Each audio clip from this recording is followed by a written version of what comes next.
Thank you very much. Welcome, everybody, once again to the Mindful Public Safety Hour. It really is my distinct pleasure and honor to introduce our presenter for the evening, Reverend Dr. Michael Christie. Michael is a chaplain supervisor with the Connecticut Department of Corrections. He received his doctorate degree at Hartford Seminary.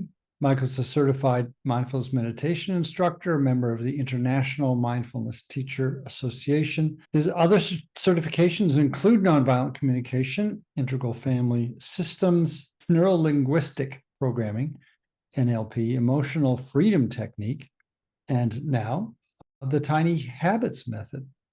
So, Michael, with all of that and just a personal note of gratitude, thank you very much for taking time. Welcome, Michael. Thank you, John, and everyone. Thank you for the invitation, and it's great to be here.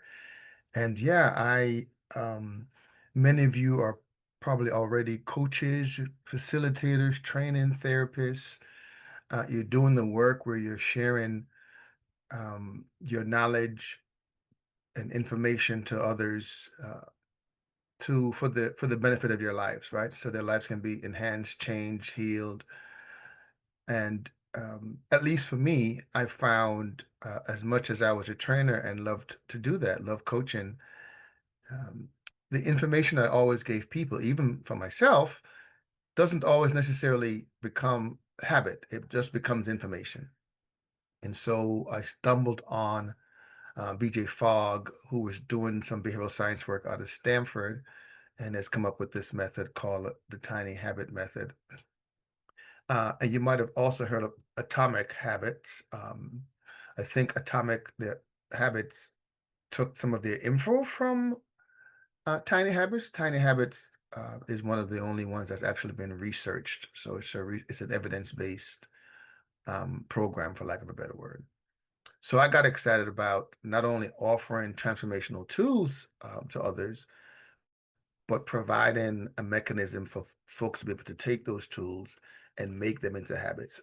You mentioned the EMI mindfulness uh, students. I went through that program, and of course, a lot of us want to meditate more, want to sit down more, but it's sometimes easier said than done. And so there's some hacks, some ways, some things we can do to kind of improve, enhance how we become better at those types of habits, or the habits that we want to, whether the habit is sitting down, whether it's walking more, running more, exercising more, losing weight, the whole host of things that we could come across that we want to do better, not only for others, folks that we serve, but also for ourselves. So this is really, I found, a pretty profound gift. And so let me share with you just a few things. And at any time, if you have any questions, please feel free to pause me and ask. This can be a very detailed process. Lots of us make resolutions at the end of the year. Maybe many of your clients or the folks that you work with do the same thing. It's not only resolution, it's also the kind of goals we often set for ourselves that many times we don't accomplish. Resolution, typically, most of them, they said 80% of them fail by February when we're making it, running to the gym or whatever else we decide that we're going to do. And part of the reason largely for it is willpower. BJ talks about how we over rely on willpower, or we over rely on motivation, or try to motivate ourselves to do things. And motivation is an important part of the equation, but we over rely on motivation to kind of actually make things stick. And I'll show you a little further in the presentation where motivation is actually one of the weakest part of your habit formation toolkit. And so he offers a kind of a different approach other than motivation. So the ABCs of this is essentially what's called A for anchor, which is we're trying to link a new behavior to something we already do. If you already have a routine, so you kind of hack that routine by adding another behavior that will get you towards the goals that you're trying to get. And so the B has to do with behavior. And this is part of the key of the tiny habits, is to make the behavior ridiculously tiny, especially if it's a habit that you've been struggling with really sinking your teeth in and having consistency. Um, so, for example, you want to sit every day in meditation, um, and you're struggling to do that. Some days you do 30 minutes, and other days you don't do anything at all, and it's just kind of very inconsistent in the way you do it. So the idea is to kind of identify the behavior, but make it tiny. So the behavior might be, especially if you're coaching someone to do this, is instead of sitting for 10 minutes or even sitting for 5 minutes, it could be as small as, when something happened, you're going to take 3 deep breaths. It gets as tiny as that, um, in terms of developing the habit. And then the C has to do with celebration. And this is probably one of the most important pieces of the habit changing formula.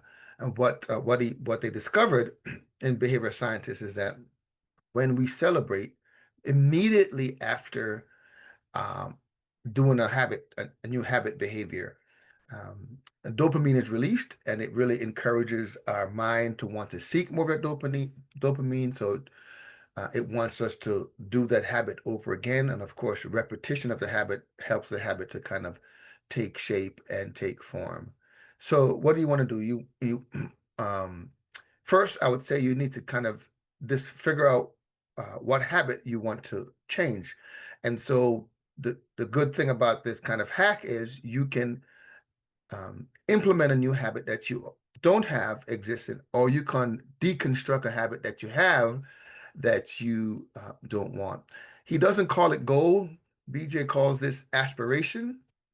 So what kind of aspiration do you have? For example, let's say I have the aspiration of, I want to be healthier, right? And so what does that mean? Healthier might mean different things. One of the things it might mean is that I'm eating better. And so I can create a habit around eating better, create a habit around exercising. And each of those different habits kind of stand on their own, but they're all moving you towards the ultimate aspiration of better health. So he kind of has this map, and the ABC that I mentioned earlier, the B being behavior. Um, this is the B. So what impacts behavior is motivation, ability, and prompt. That's what the MAP stands for. So what does that mean? Yes, I need to have motivation. Yes, I need to be capable to do the things that I'm asking to do. It has to be fairly capable. And there ought to be a prompt to help me to get to that. So on this graph that you see now, um, there is abilities on the horizontal, and motivation is on the vertical line. The If I am highly motivated, but it's something that is hard to do, I'm less likely to do it. Even though I have good motivation, or at least it's less likely to be sustainable. Of course, if I have high motivation and something is easy to do, then those are the things that can become habit fairly quickly. For example, um, I'm highly motivated to look at my phone, and it's easy to do because it's everywhere, right? I travel with it everywhere, and so that could be bad habits. So every time the phone dings, I might want to look at it. So the phone company has made it easy to make it, motivation is high, and because we get lots of rewards and dopamine rewards from staring at all the different visuals we see on our phone. And the prompt in this case is the phone kind of dinging to remind me to look at it. So this is kind of how when you're designing your habit to try to make, if it's a habit that you want to get rid of, you try to make it harder to do. For example, if I'm eating too many chips at night, instead of, well, if I can stop buying chips. That would be one thing, or buy a little of it, or I store the chips a- in such a place that it's not convenient for me. I got to really make an effort to go and get it. So I reduce the motivation, um, and to get it, and that will help me kind of let the habit interrupt the habit. So the easier something you make something to do, the easier you will be able to do it and develop a routine. Um, any questions so far? I want to pause before I continue. Michael, I do. I just would like just a little more explanation about the prompt aspect, Yes. All right, it's coming. MAP. Yes. So the prompt has to do with earlier I said the best way to do a habit is to stack a habit on an already existing routine. So let's make an example. Tell me something that you would like to start doing. Give me an example of a habit that you'd like to. I'd like to do more leg exercises. Leg exercises. Yes. Yes. When you go to the gym, No, around the house, just kind of in you my like to do daily. more leg exercises. So tell me a routine that happens in the house that would be a natural place for you to add leg exercises. A natural play. I mean, so, the routine is I sit at my desk. That's Okay. one of the routines. Okay. All right. So I got one for you. How about a particular prompt could be something like, and we didn't get into this, but kind of the formula for this is after X happen, then I'll do a tiny behavior and celebrate. That's kind of the formula. So in this case, it might be after so when you say leg exercise, you're talking about just like squats. Right, Okay. like an air squat would Yeah, would yeah.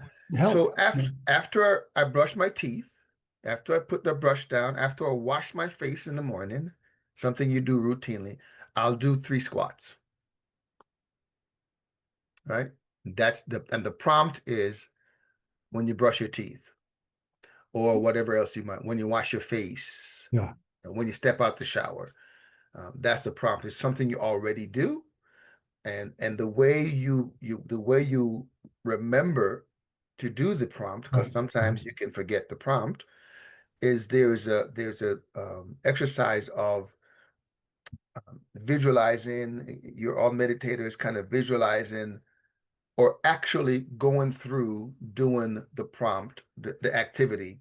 So literally going to my bathroom 7 times, pretend I'm washing my face or actually wash my face and then do the exercise and then celebrate. And you do that 7 times and it starts to sew in the prompt and the habit for you. If you do that. So if you find yourself trying to do a habit and it's inconsistent, you're not doing it consistently as consistent as you like, that is one way to help your brain kind of make the connection more, is to actually go through the routine 7 times, back to back to back. And yes, it's boring, and yes, it's Just not in the exciting, mind's eye. or in the mind's eye. Of course, physically doing it, I think, is more powerful. Oh, okay. But if you can't do that, then you do it in the mind's eye. So yes, so physically doing it because you're training the body to do it, to root, to move, to recognize, to activate. And so after you've done that, it helps you to remember. And so if you do something like that and you're still struggling to do it, then I would say you probably need to change your prompt. Your prompt is not powerful enough for you. So you try to play around and find a prompt that is uh, that will make the connection a better connection for you. And so there's some tinkering around helping you to remember and to recall stuff if you're struggling to remember. Sorry. So again, when I'm doing the rehearsal aspect of it, I would literally go to the bathroom, imitate what it does to brush the teeth, to wash the face, and do I actually do the 3 squats? Okay. Exactly. Then you do them. Exactly. Okay. Wow. Yeah. And so it's not brush your face and it's not brush your teeth and wash your face. It's one or the other. Either one Okay. of those things can be a prompt, Okay. right? So the prompt is essentially after the last action you do in a particular series. So Mhm. everything has a series of steps, right? For example, Mhm. I'm going to brush my teeth. I grab my toothbrush, I put toothpaste on it, I brush my teeth, then I probably spit out, rinse my toothbrush, and then put it away. So you could say after I rinse my toothbrush and put it away, or while. So one of the things you can do, they don't really talk about this much. So the action is either while you're doing something or just after you've done something. So one of my prompts is while I'm brushing my teeth, I do, ab crunches, right? I stand up there and do standing ab crunches to try to, deal with my own exercises. So that's something I do while I'm brushing my teeth. It could be so, and it also could be after I brush my teeth that I'll make those suggestions. Another thing that I did, I was often running to work late because I was sitting there really overwhelmed with what to wear. Should I wear this? Should I wear that? Just really literally for like 20 minutes standing in the closet trying to figure out what to wear.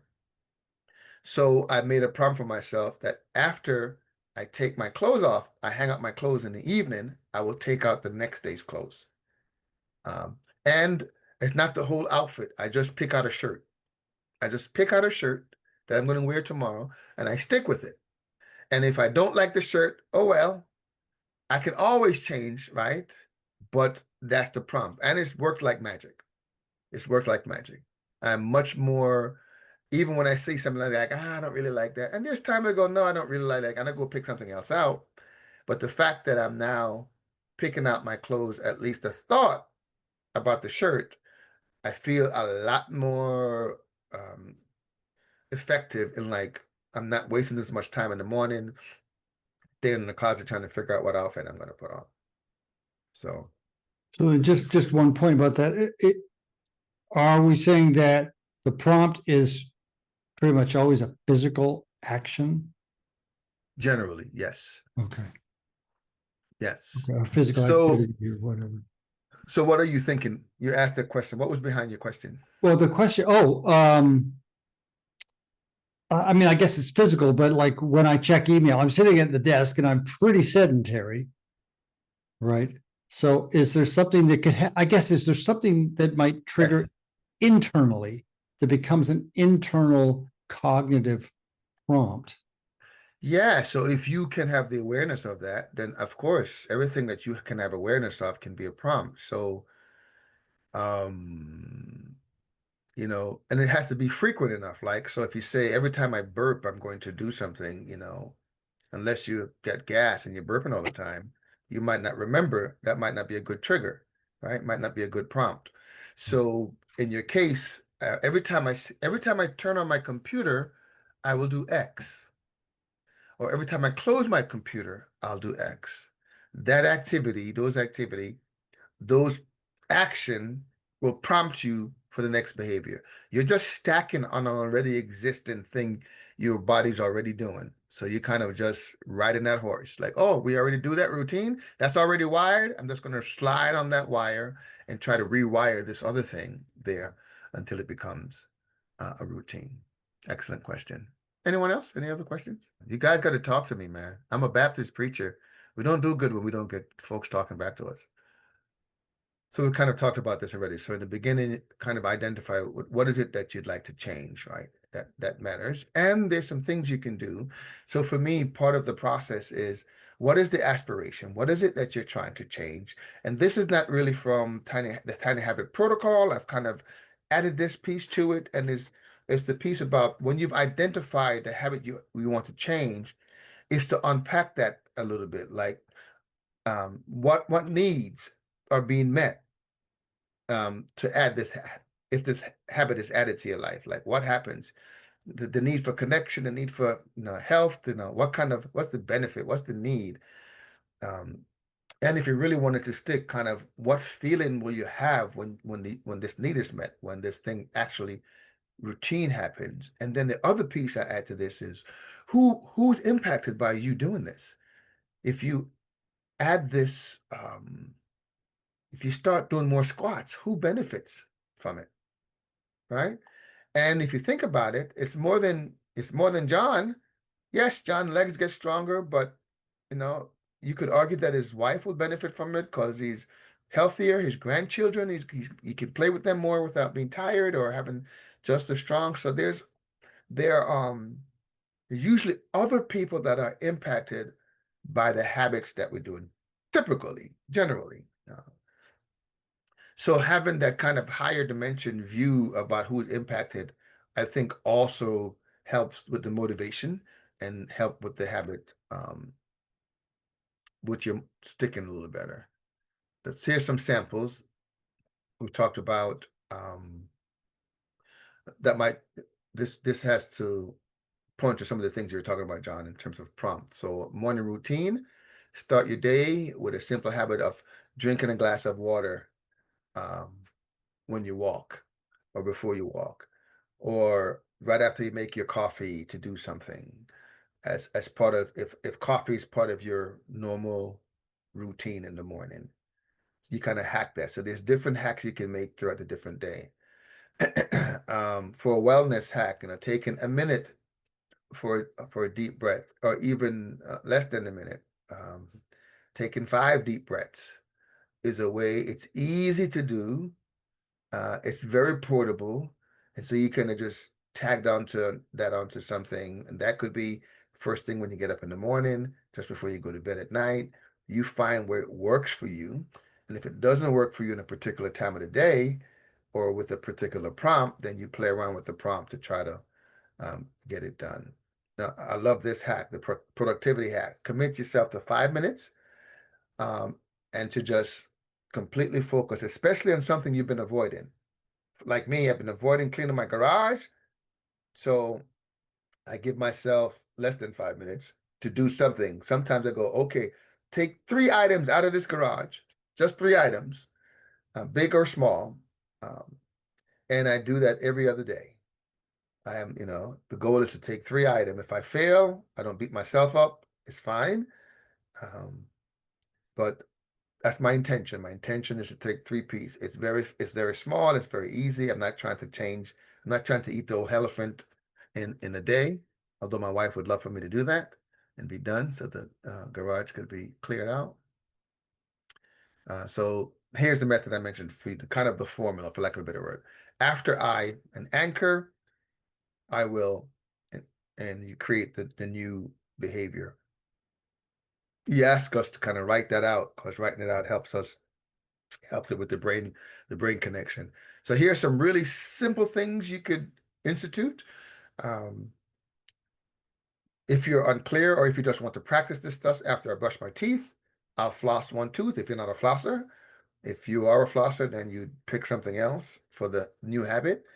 After I uh, after coffee, so example, after I drink the last sip of my coffee, I will, have a gratitude, think about something I'm grateful for. Um, After I park my car, and to be more specific, after I park my car and take the keys out, for example, or after I open the door when I park my car. Well, actually, if you're doing take a deep breath, you can do that after you park the car. After I park my car, if I put it in park, I'll take a deep breath, or I'll take 3 deep breaths. Um, just some ways to. This is just another. Oh, I was going to do an exercise. I don't know if you guys want to do this now. Um, yeah, let's go a little bit, and then I'm going to come back and invite you to think about some habits you'd like to change, and we will work through them.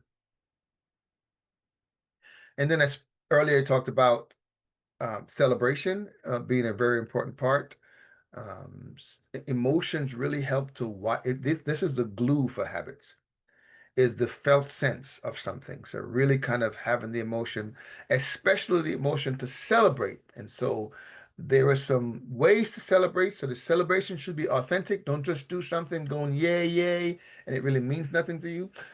Think about a time you really felt a celebration. So you landed a big client, and you're like, yes, or you like me, you win the Big East championship, or you go to the Olympics, you're like, yes, or yes, or on one of those Bolt moves, when Bolt does his moves, or a big smile, or a big fist pump. a dance, a shuffle, all right, whatever it is that is authentic for you, you do it and you do it immediately after you have completed this tiny behavior that you want to implement. And that's really important. A lot of times behaviors don't stick because people underestimate celebration or underestimate or think it's corny. But this is a really, really, really one of the most important pieces of the formula of the hack, so to speak, is to celebrate, but to have an authentic celebration because you want the dopamine connection in the brain, so the brain can want to do this habit more. So we'll skip this. And some obstacles I mentioned, some the things to overcome in terms of when we get stuck. Really, you're looking at the MAP. If I'm stuck in a habit formation, I'm examining my motivation, I'm examining my ability to do things, and I'm examining the prompt. Those are the three areas that typically makes us fail, make us not um, develop the habits that we want to develop. And let's see here. All right, that's not important. So I'll pause here. I'll come back to you and answer some more questions and then invite you to the formula to see if get your thoughts and feedback on that. Questions, comments, snide remarks. Is this making sense? Does this sound too simple? Do you have a habit? Do you have a habit in mind? So we can work on a formula for you, for lack of a better word. So when you leave the call, you'll have something you can try. What, Michael, how does the formula work if it's not a new thing you're trying to do, but a less than ideal habit you're trying to break? So Ah, what, when you're trying to find some way to stop yourself from reaching for that uh, potato chip after 7:30 at night, or the bowl full of whiz bangs or whatever. yeah. So there's two thoughts to that. One of the thought is you make so right now the behavior is easy for you. If the chips are in the kitchen or screaming at you in the fridge or somewhere, whatever is the ice cream, the cake, if it's there, it's going to be easy to do. So one, to diminish an already existing habit, you make it harder to do. So you try to put some distance between you and the chips. You put it far away. The other thing you could do is you could add habits that will interrupt that behavior. For example, um, well, I was going to say drink water, but you don't want to drink water if it's at night. You could have tell yourself having a having more healthy snacks around, right? So then you're forced to do those things instead of choosing the chips or having. I know for myself, one of the things I'm like you, eating snacking after 9 o'clock, for example. um, is problematic for me and for our bodies. I really haven't tried to work on that habit, so I can't give you personal advice about it. But one of the things I know that does work is when I put the ice cream kind of far away from me. It's not so easy to get to. I got to make an effort. You might still do it, but you make an effort. And then the other thing you could do is um, I did start the habit of going to bed earlier, right? So um, I tell myself after a certain hours, I'll start to prepare myself for bed. And so there's a routine to that, whether that routine is listening to some easy listening music or anything to kind of just down-regulate my mind to go to bed. I'm more likely to snack if I'm up late at night and if I'm hungry. So part of the way you can deal with the snacking is change. You might part of your hack might be um, when I go shopping for food, I'll buy some extra protein, so that will keep you full, or something that's more fibrous that will keep you full at dinner time, so your need for snacking decreases. So those are some of the ways you can impact your need. You deconstruct the bad habit that you're trying to deal with. Was that helpful? Makes sense. Thank you. So to celebrate, that is maybe it's a little foreign. You know, some of us are very stoic, and we have this work ethic, and we just kind of do, you get one thing accomplished and you just get on to the next one, and then you get, you got your task list. And so I'd like a little coaching around, like you say, make it an authentic celebration, right? And I do like to play and fool around and act the fool and act like a kid, when somebody else is around, when my wife's around or the grandkids are around. But really, if I'm by myself and I get something accomplished, if it's a new habit, is there like a fake it till you make it, or what? How would you coach somebody into like finding that celebration that? And I get what you're saying with the neuroplasticity and the neurobiology. You want to get stuff firing, and you get a reward, and you get the dopamine and the Yeah. neurotransmitters. So I'll ask you a couple of questions. I'd say, what do you do? What would you do if you land a gigantic deal with the U.S. government to do mindfulness for the work that you do? What would be your reaction? My voice would get loud. I'd probably yell and jump up. What would you? Well, so you'd be like, yes. Yeah, you're Well, right. so that's a celebration, and so you don't have to actually yell out too loud. You can you can do an internal yell, if that's what happened. What would you do? You run marathons or half marathons? Triathlons. Triathlons. What would you do if your next 5 triathlons you blew the feel away, or you won? Yeah, I mean, there's a great feeling. Yeah. Would you be stoic? Would be like, oh yeah, no big deal, no much. No, I appreciate all the work that goes into it. So, no, I definitely appreciate myself when I get that done. Yeah, but think about behaviorally what you do. You'd at least smile. There'd at least been some internal, like, oh, I did it. I can't believe I did it. Something like that, right? So we have it. We do it all the time. And then that's authentic, because it's something, even if it's not something you've actually done, you can imagine something big and how you would feel, you would respond, how you'd celebrate from something big happening. You know, think about Bill Gates giving you a yacht, or or getting upgraded to first class every time you go to the airport.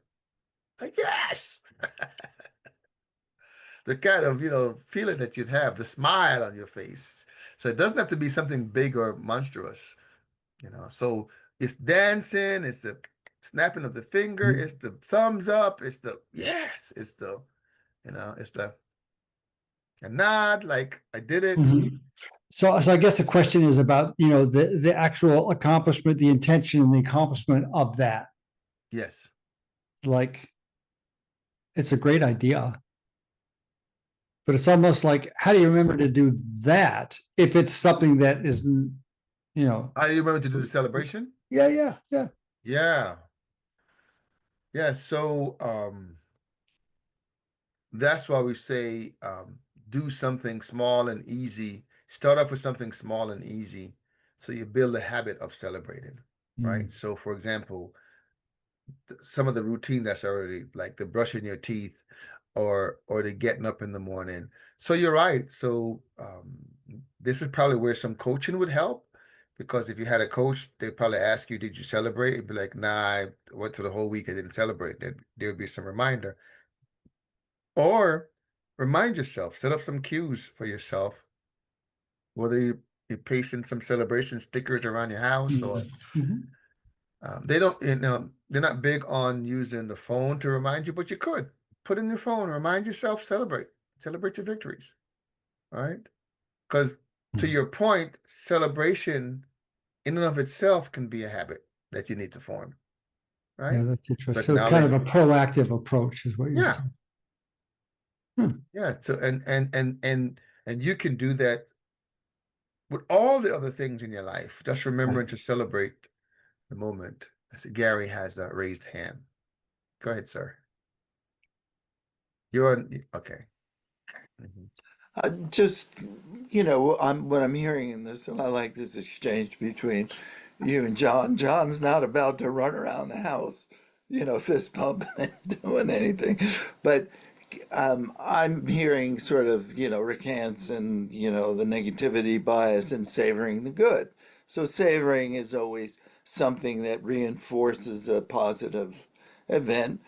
So I guess the question is there research or is there something? Of course, the Amy Cuddy thing, fake it till you make it, raise the arms, But how about savoring the good in a very personal way where I sit there and I may not be very demonstrative in my personality, but I go, man, that was really good. I'm proud of myself. Yes. That felt good. I'm savoring it, but I'm not necessarily running around the house naked.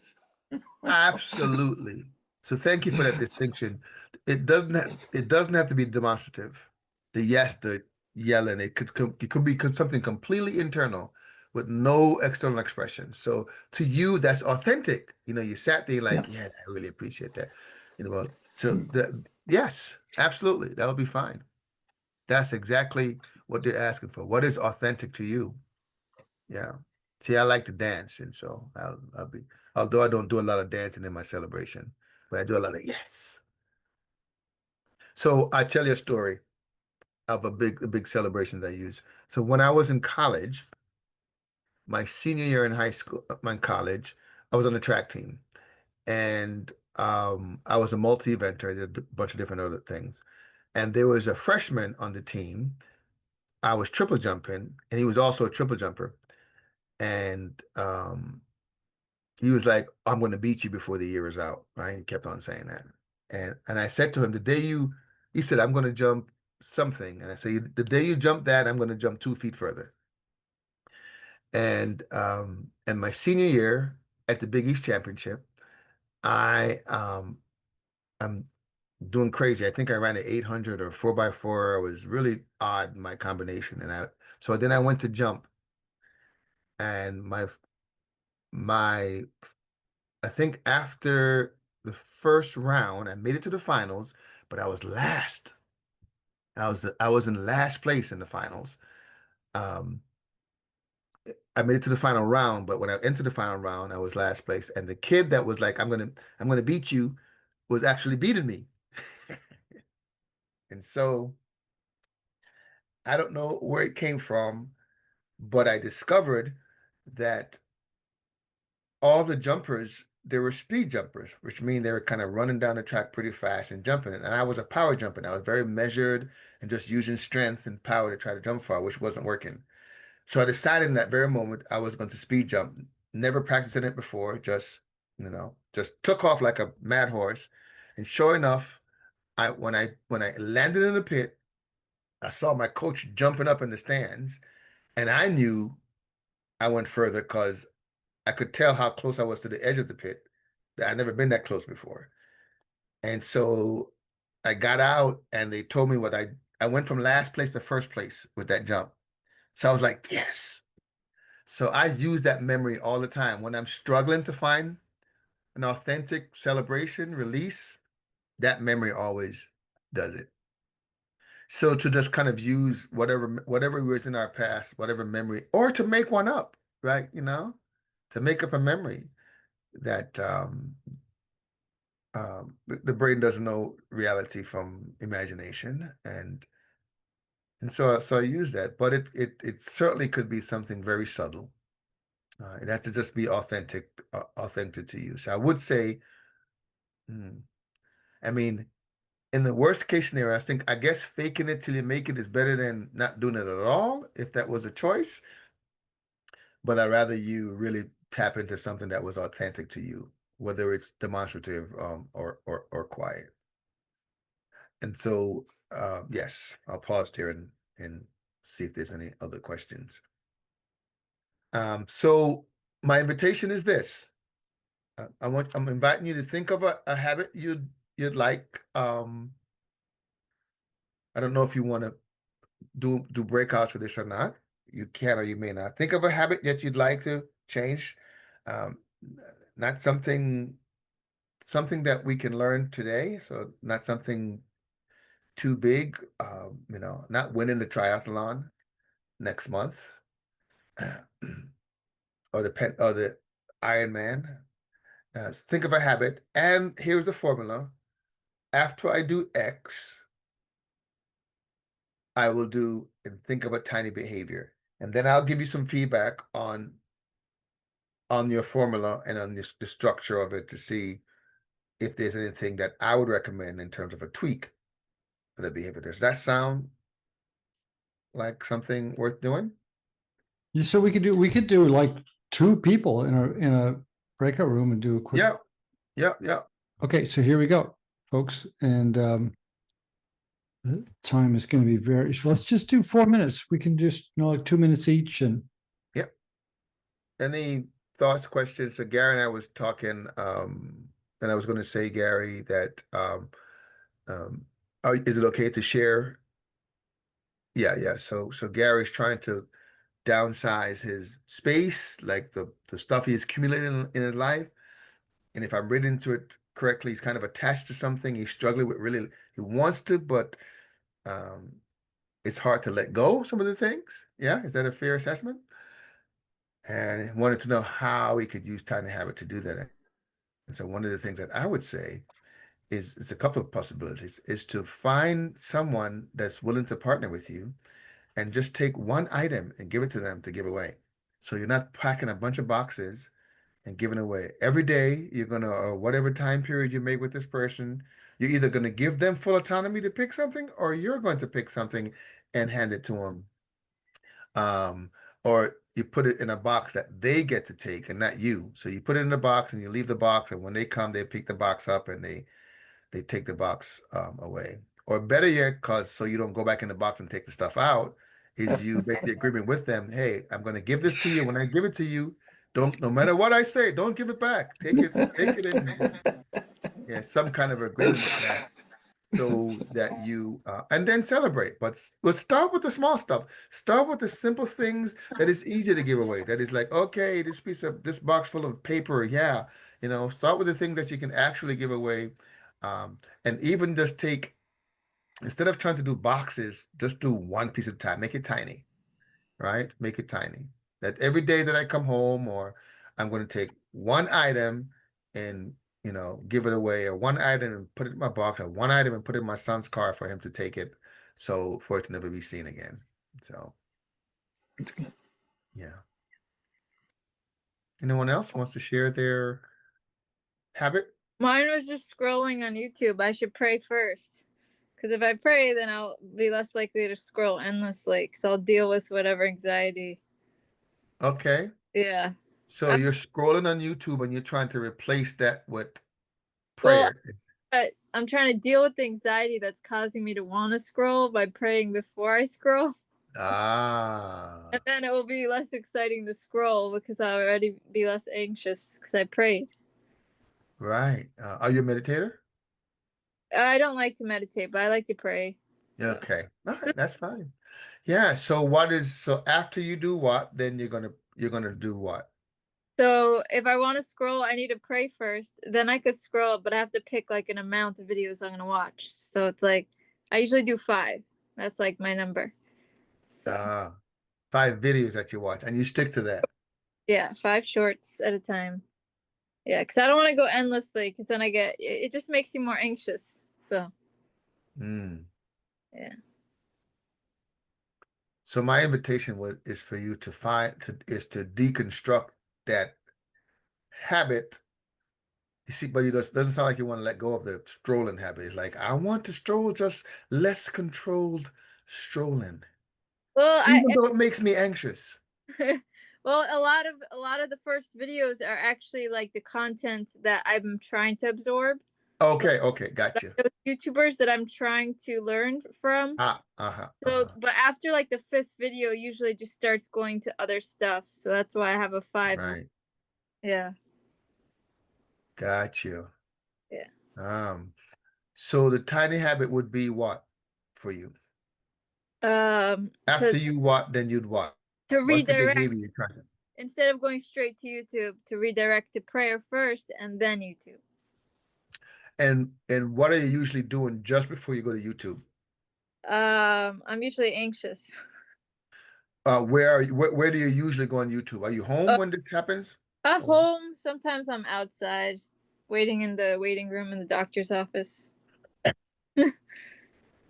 Yeah. So, which one are you doing more often, the doctor's office or your home? I'm home, yeah. All right. So I would think about something in your house prior to when you typically something is prompting you to go to YouTube. So you got to discover what that thing just before that thing is. So is that usually right after you get home or No, after dinner or it's a stress relief to just distract myself with something. right? But That is there a particular time of the day when I'm sorry, go ahead. read a book. I have to just find other hobbies besides doing that. Okay, gotcha. Yeah, Yeah. yeah. Okay.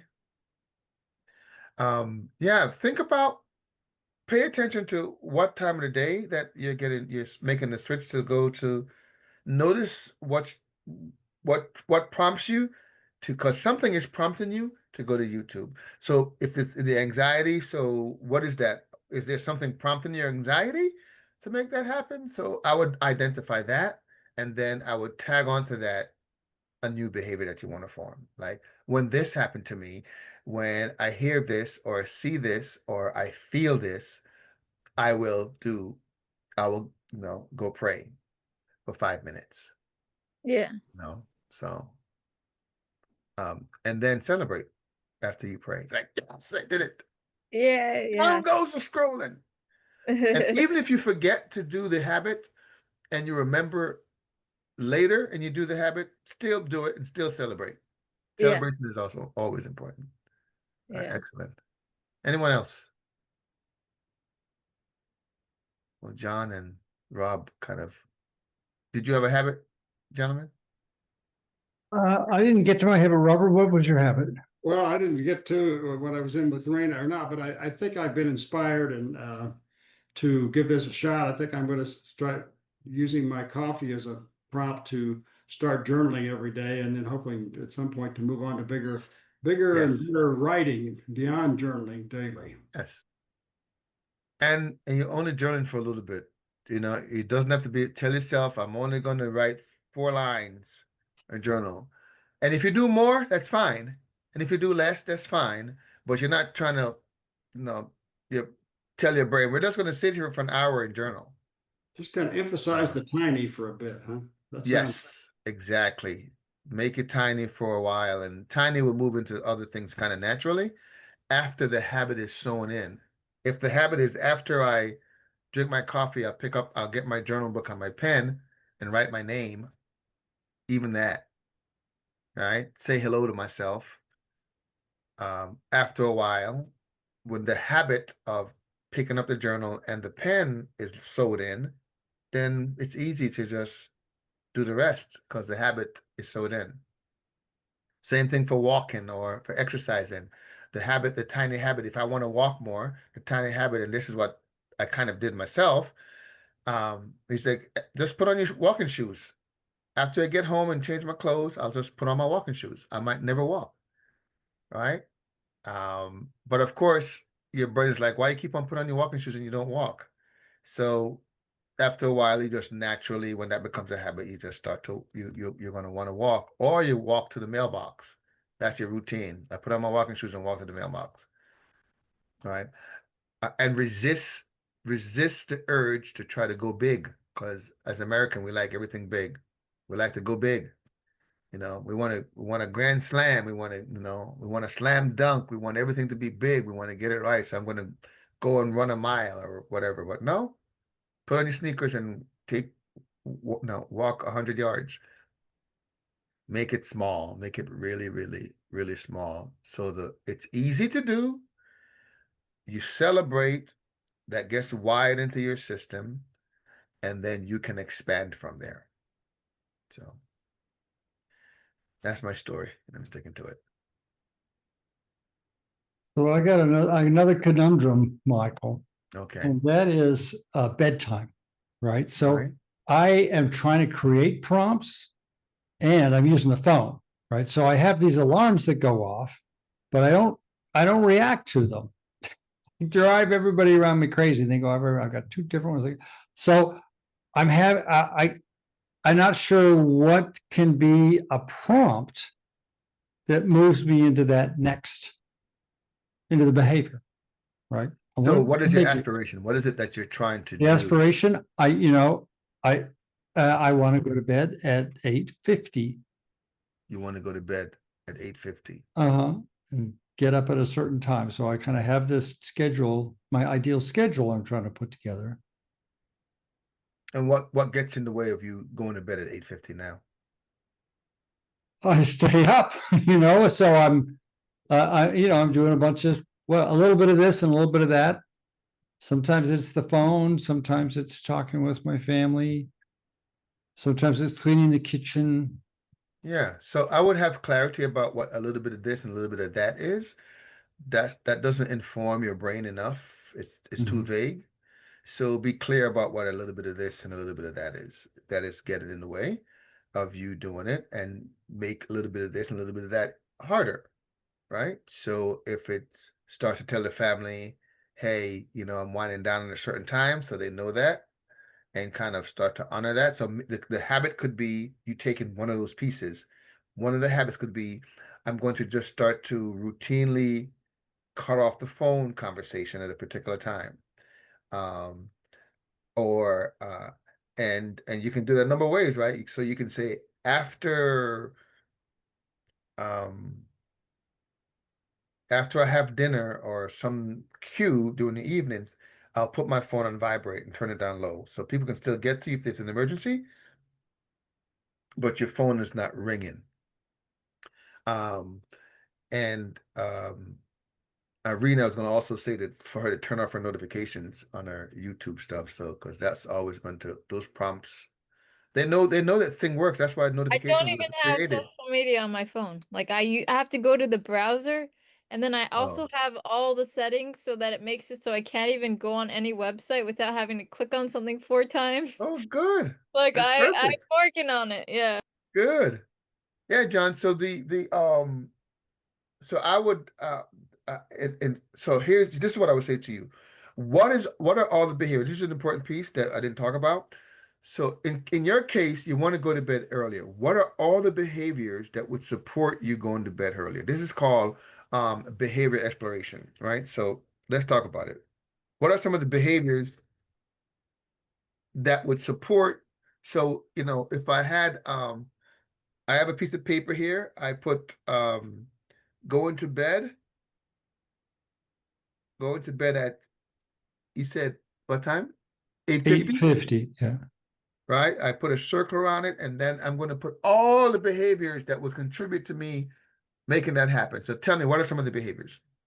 Well, I mean, I have all the process of getting ready for bed. So the washing the face, the brushing the teeth, and so and there's I could time that out. I would say it takes me at least 20 minutes to get. That's the one time in the bedroom. I just want the behaviors you believe that would support you achieving this aspiration. Okay. So that would be some way to have completion with my day, right? To somehow feel internally like I've completed this. I'm moving into this new phase of Completing my one. day. Mhm. Okay. Yeah, Well, and that's I interesting. invite the group to see if you can throw some stuff. Any behavior you think that would help John um make this happen.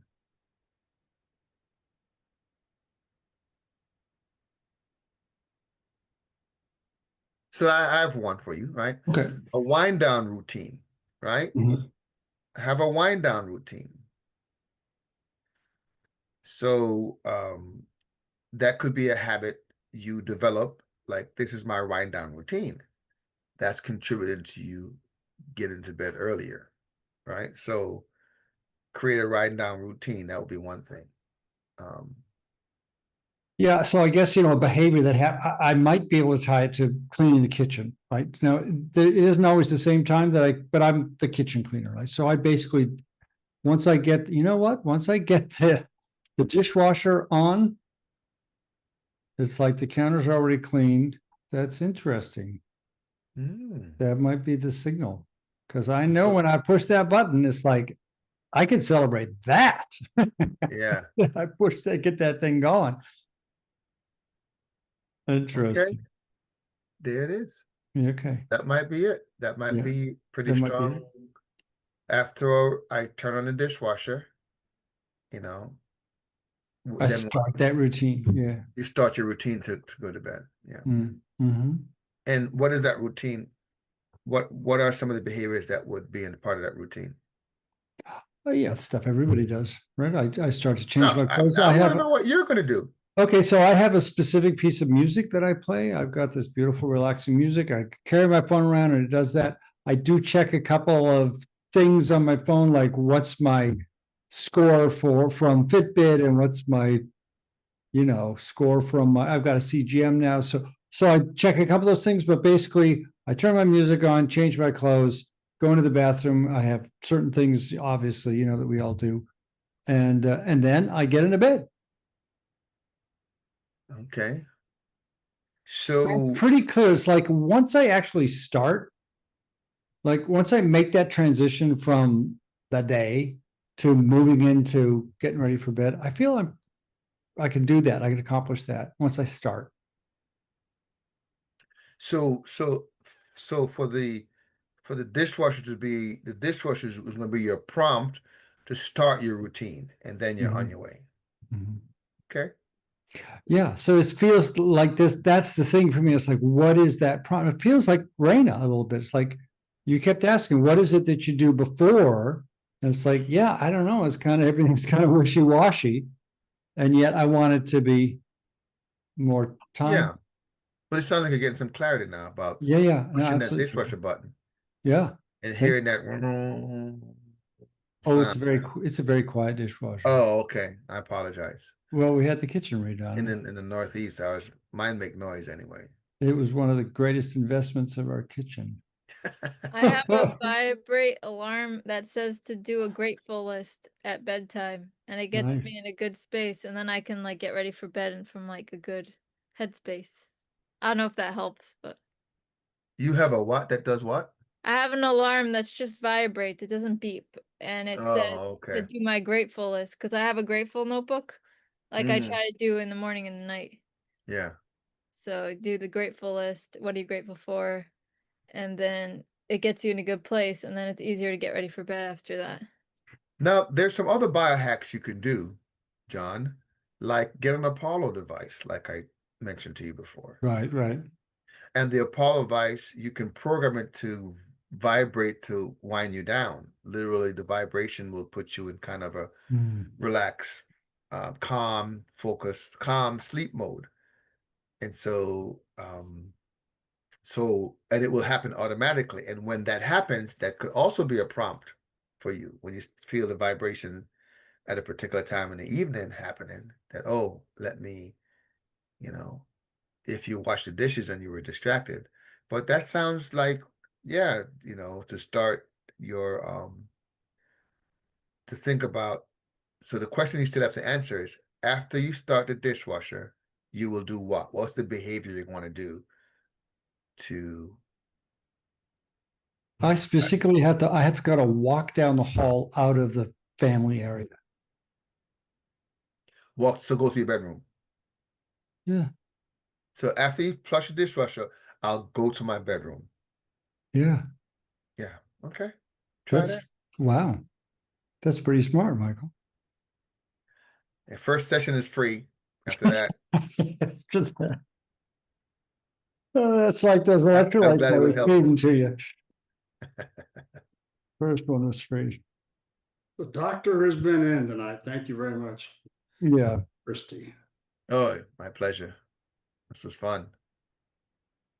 Yeah, if you guys have some habit stuff going forward that you want to swing by me for thoughts, feedback, feel happy to do so. I'd be more than happy to give you my thoughts on it. Thank you, Michael. That is very generous, and we are grateful for your presence here tonight. Thank you, Michael. It was a lot of fun. Thank you for having me.